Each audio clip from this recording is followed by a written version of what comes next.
The Ministry of Health has declared a nationwide crackdown on all public institutions which have not complied with the law requiring the establishment of creche facilities for their female employees.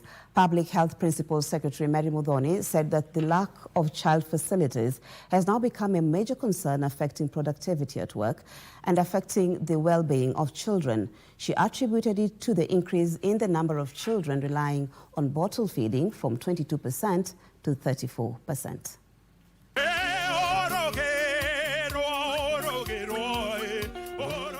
Health Principal Secretary Mary Muthoni has raised concerns over the number of public institutions that do not have a nursery where babies and young children are cared for during working hours.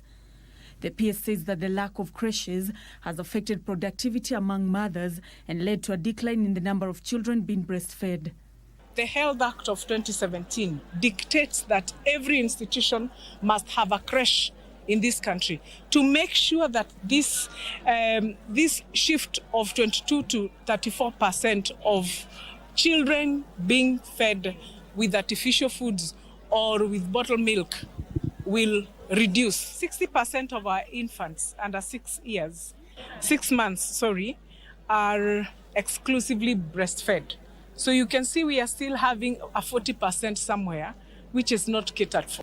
The PS has said that starting January next year, a crackdown targeting non-compliant institutions will be undertaken.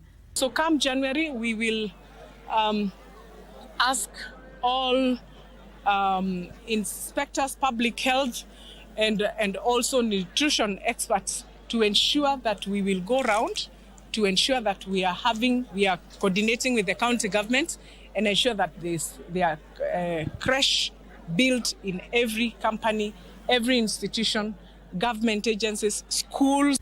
Non-compliance has been observed mainly in public institutions, including schools, a trend that is affecting teachers and students who are new parents.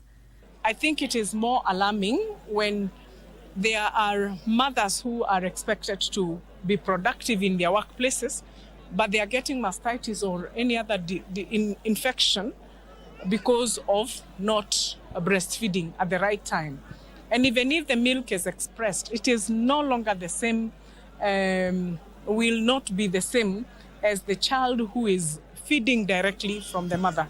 At the same time, the minister sounded an alarm over increased infiltration of drugs and substance abuse in learning institutions, calling for enhanced vigilance. And the initiation to drugs is actually being done by older people, either employees of the schools or people who hang around the corridors of those institutions.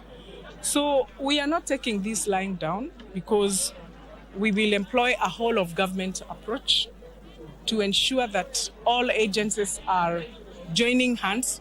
We will go to those schools and ensure that we unearth any drugs. Nancy Okware, Prime Edition.